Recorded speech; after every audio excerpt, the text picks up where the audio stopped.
قاسم میم، یہ کتاب روشن کی آیتیں ہیں۔ اے پیغمبر، ہم تمہیں موسیٰ اور فرعون کے کچھ حالات مومن لوگوں کے سنانے کے لیے صحیح صحیح سناتے ہیں کہ فرعون نے ملک میں سر اٹھا رکھا تھا اور وہاں کے باشندوں کو گروہ گروہ بنا رکھا تھا۔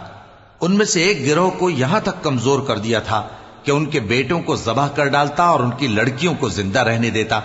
بے شک وہ مفسدوں میں تھا، اور ہم چاہتے تھے کہ جو لوگ ملک میں کمزور کر دیے گئے ہیں ان پر احسان کریں اور ان کو پیشوا بنائیں اور انہیں ملک کا وارث بنائیں، اور ملک میں ان کو قدرت دیں، اور فرعون اور حامان اور ان کے لشکر کو وہ چیز دکھا دیں جس سے وہ ڈرتے تھے۔ اور ہم نے موسیٰ کی ماں کی طرف وحی بھیجی کہ اس کو دودھ پلاؤ،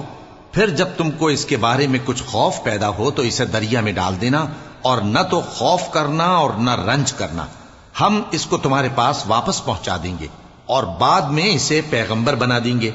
سو فرعون کے لوگوں نے اس کو اٹھا لیا، اس لیے کہ نتیجہ یہ ہونا تھا کہ وہ ان کا دشمن اور ان کے لیے موجب غم ہو۔ بے شک فرعون اور حامان اور ان کے لشکر غلطی پر تھے،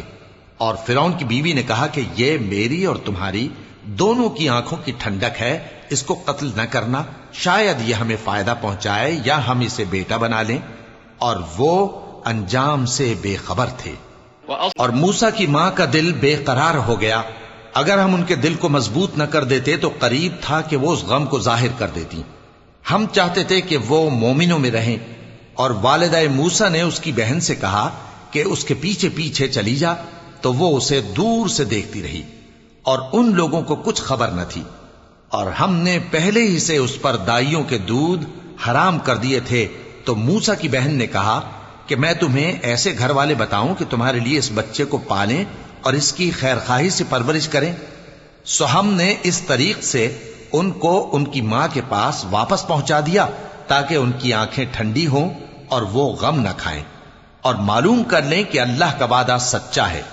لیکن اکثر لوگ نہیں جانتے۔ اور جب موسیٰ جوانی کو پہنچے اور بھرپور جوان ہو گئے تو ہم نے ان کو حکمت اور علم عنایت کیا، اور ہم نیکوکاروں کو ایسا ہی بدلہ دیا کرتے ہیں۔ اور وہ ایسے وقت شہر میں داخل ہوئے کہ وہاں کے باشندے بے خبر ہو رہے تھے، تو دیکھا کہ وہاں دو شخص لڑ رہے تھے، ایک تو موسیٰ کی قوم کا ہے اور دوسرا ان کے دشمنوں میں سے۔ تو جو شخص ان کی قوم میں سے تھا اس نے دوسرے شخص کے مقابلے میں جو موسیٰ کے دشمنوں میں سے تھا مدد طلب کی، تو موسیٰ نے اس کو مکہ مارا اور اس کا کام تمام کر دیا۔ کہنے لگے کہ یہ تو شیطانی کام ہوا، بے شک وہ انسان کا دشمن ہے، کھلا بہکانے والا ہے۔ بولے کہ اے پروردگار، میں نے اپنے آپ پر ظلم کیا، سو تو مجھے بخش دے، تو اللہ نے ان کو بخش دیا۔